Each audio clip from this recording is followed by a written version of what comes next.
Vuoi assaggiare una birra dove al suo interno scopri la specialità tipica friulana? Lumi Beer, il prodotto ricavato in 20 ettari di terreno coltivato orzodistico, biodiversità, performance ambientale.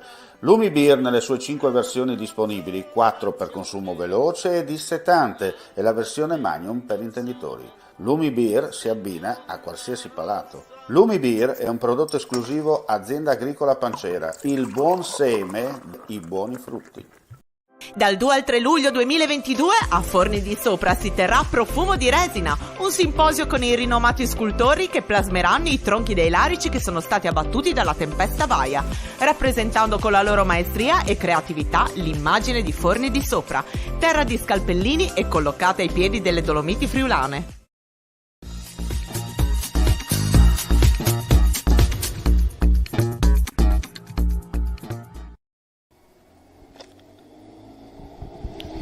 Dove eravamo rimasti?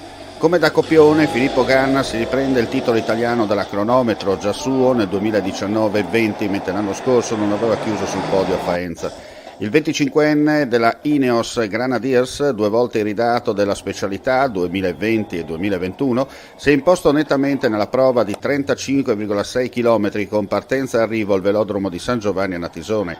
Ganna ha vinto in 40 minuti e 29 secondi, precedendo un ottimo Mattia Cattaneo della Quick Step Alfa Vinyl a 36 secondi, terzo posto per Edoardo Affini della Jumbo Visma a 50 secondi, quarto Matteo Sobrero. Il piemontese della Bike Exchange, campione d'Italia in carica e vincitore dell'ultima crono del Giro a Verona, ha pagato il percorso troppo pianeggiante per le sue caratteristiche e ha concluso a 54 secondi dal neocampione nazionale.